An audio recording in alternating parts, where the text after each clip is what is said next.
Monsieur le Président, mes chers collègues, alors d'abord, Monsieur le Président, merci d'avoir personnifié votre réponse. J'y suis très sensible.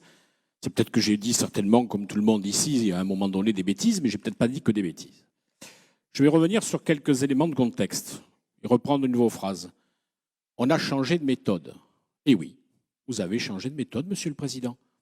Vous répondez avant que nous soyons intervenus, parce que vous avez eu la chance d'avoir une revue de presse qui vous a permis d'écouter nos arguments et vous auriez pu attendre que l'on les développe ici aujourd'hui avant de répondre, mais vous avez répondu avant, donc on va peut-être gagner un peu de temps et qu'on passera peut-être plus de délibération aujourd'hui, pour être plus sérieux, parce que le sujet est sérieux.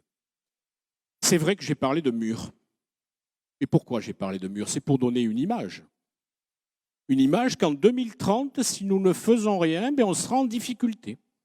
Et j'ai même mis comme exemple avec ce mur l'exemple de la ligne A, que je répète à l'envi. Aujourd'hui, la ligne A est congestionnée dans sa partie entre Jardin botanique et Pellegrin, avec une fréquence à 3 minutes. Et quand vous êtes place Stalingrad, je vous invite, mes chers collègues, à y aller, en tournant votre tête vers la droite, en tournant votre tête vers la gauche, comme ça tout le monde sera content.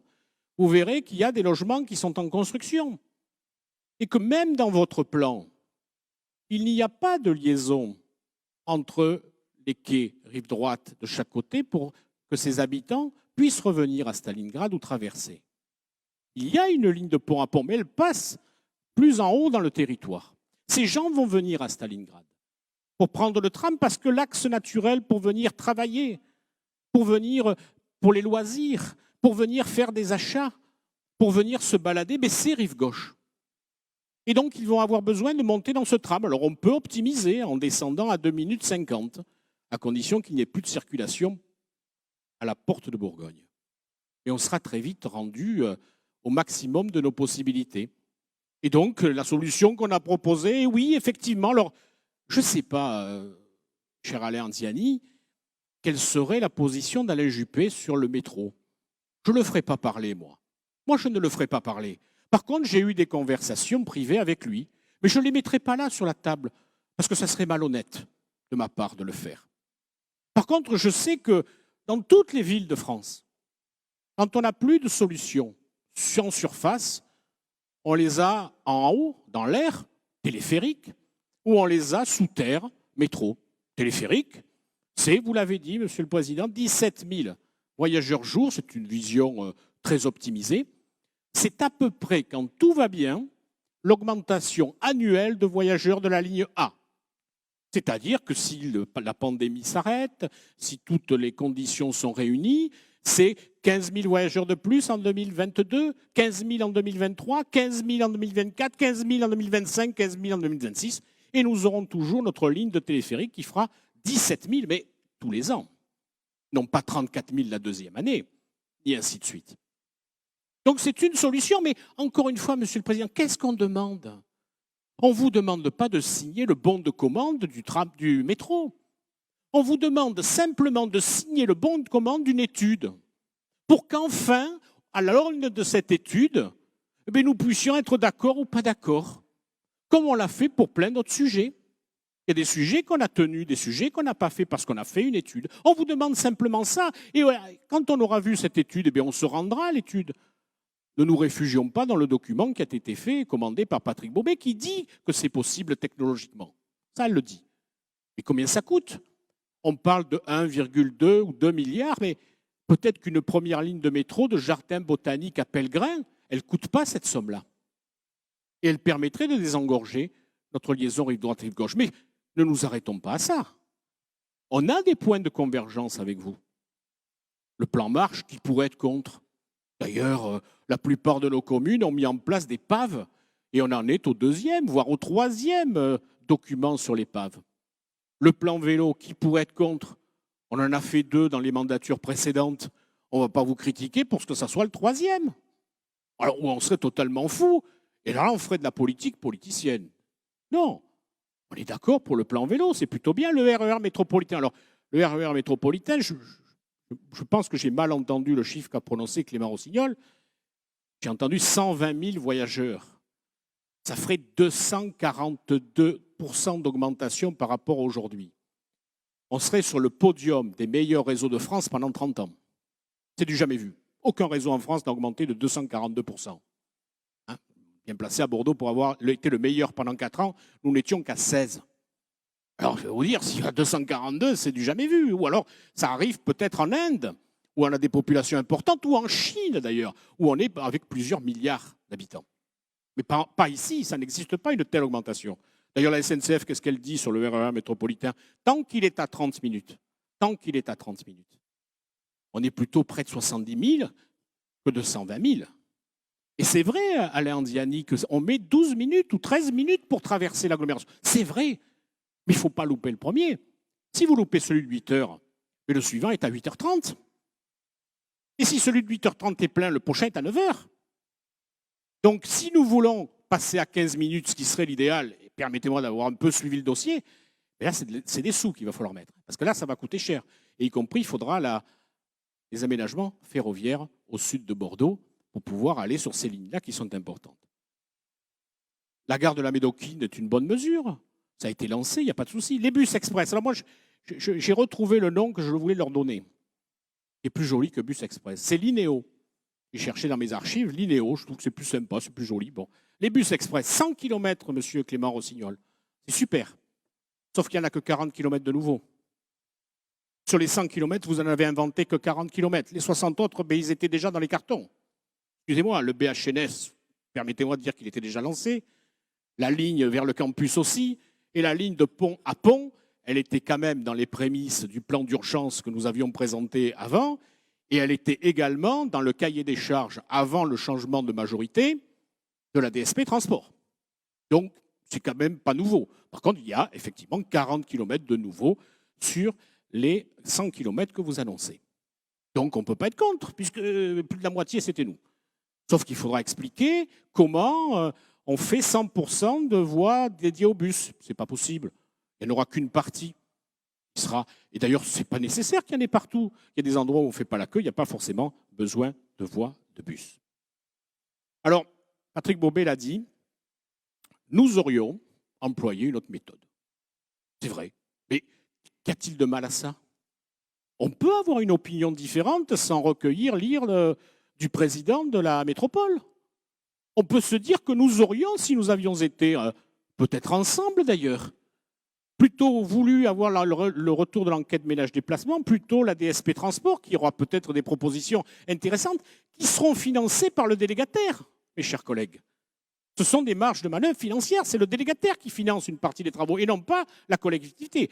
Alors si on est puriste jusqu'au bout, il y a une VNC en fin de contrat, dont acte. Mais quand même, c'est financé par le délégataire. Le syndicat, je pense qu'on est tous d'accord, on est tous d'accord sur le nom.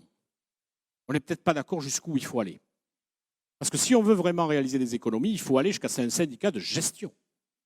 C'est-à-dire qu'il faut confier notre pôle mobilité de Bordeaux Métropole, il faut confier le pôle mobilité de la région et il faut confier le pôle mobilité du département dans ce syndicat. À l'image de ce que fait très bien à Lyon le Sistral. Ça permet d'avoir des économies d'échelle. Vous imaginez qu'on passe une seule DSP avec plusieurs lots pour les cars régionaux et pour les cars de Bordeaux Métropole. Ça fait une économie. Il y a moins de frais de siège, il y a moins de personnel qui est dédié à ça. Donc c'est une proposition.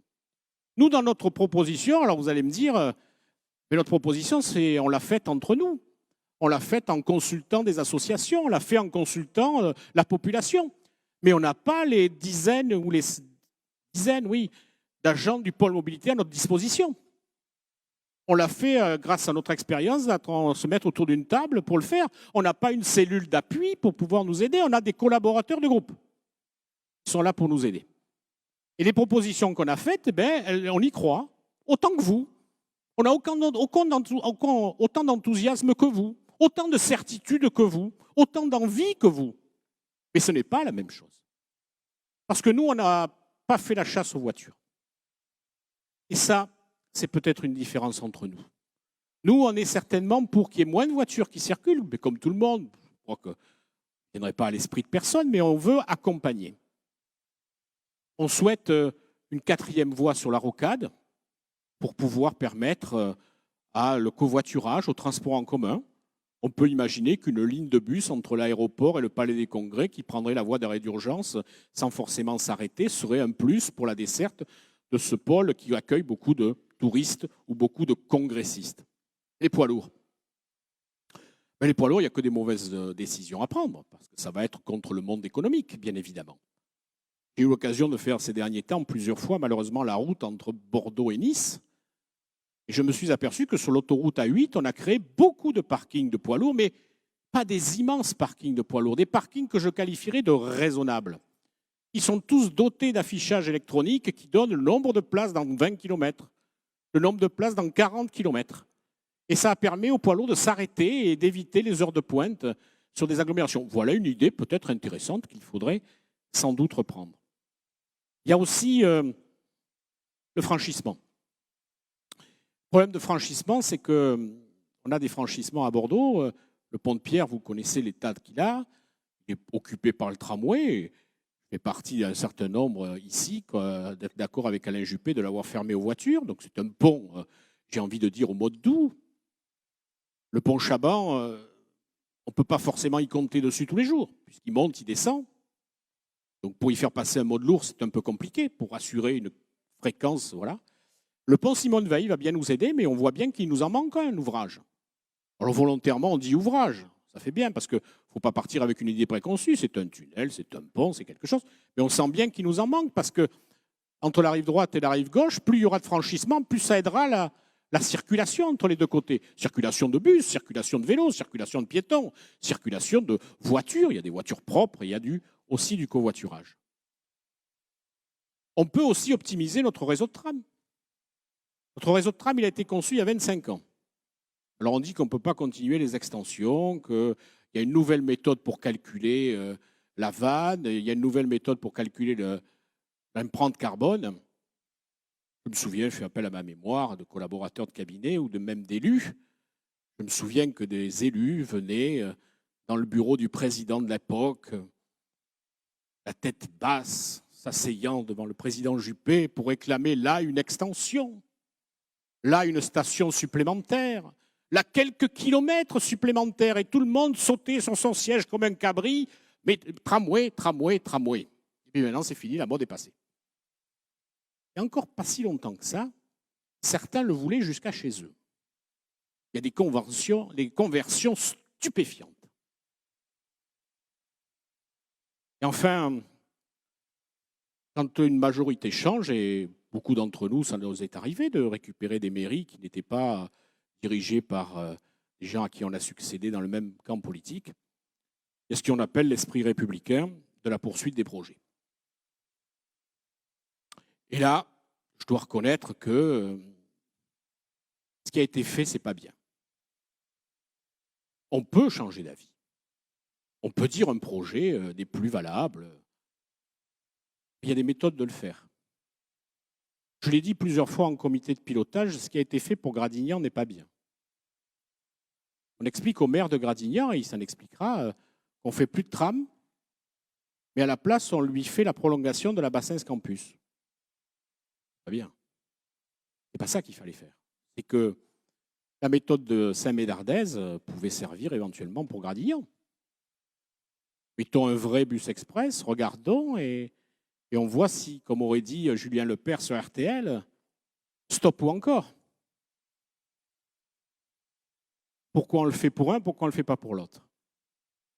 Concernant Parampuire, les dés étaient déjà jetés. Je regrette simplement que les propositions qui sont faites aujourd'hui pour Parampuire, elles avaient déjà été faites il y a quelques années. Bon, voilà, c'est le fruit de l'histoire. C'est ainsi. Monsieur le Président, voilà ce que je voulais vous dire. C'est dommage que vous l'ayez pris comme ça. C'est franchement dommage parce que notre but n'était pas de vous fâcher. Notre but était simplement de faire une proposition alternative dans laquelle on croit. Il y a juste à côté de vous le maire de Bordeaux qui fait des propositions dans lesquelles il croit. Ils ne sont pas forcément partagés par tout le monde, mais il y croit. Il a envie de les appliquer. Et on ne peut pas lui reprocher. Donc ce que vous ne reprochez pas à votre premier vice-président, ne nous le reprochez pas à nous, de croire en un certain nombre de propositions dont on pense au plus profond de nous, en dehors de toute appartenance politique, que c'est l'avenir pour notre agglomération. Parce que nous, on ne regarde pas 2026 comme un phare. On regarde plutôt 2030-2035. Parce qu'en termes de transport, ce que j'aurais appris au moins dans les 10 ans que j'ai passé à m'en occuper, c'est qu'il faut être très patient. Quand on décide en 2008 la ligne D du tram et qu'on l'inaugure en 2020, il faut être très patient. Mais heureusement que contre toute attente, et Dieu sait s'il y avait eu des colibés ou autres à l'époque, on a bien fait de tenir en 2008 sur cette ligne du tram pour qu'elle soit en 2020. Alors je suis convaincu, fortement, et il ne s'agit pas d'un exercice politique, que ce métro en 2032 ou 2034, il est indispensable si l'on veut se déplacer autrement dans notre agglomération. Il y a une chose qui m'inquiète dans vos chiffres, c'est que pour la première fois à Bordeaux Métropole, vous avez diminué la part des transports collectifs dans les parts modales. Vous avez augmenté celle de la marche, elle est naturelle. Vous avez augmenté celle du vélo, elle est factuelle. Vous avez diminué celle de la voiture, elle est historique. Et vous avez diminué celle des transports en commun. C'est, je pense, peut-être une erreur, mais l'enquête ménage-déplacement nous donnera le vrai chiffre dont nous parlons aujourd'hui. Voilà, Monsieur le Président, ce que je souhaitais dire sur ce dossier. J'y ai mis du cœur, de l'expérience, de l'envie. J'ai pensé aux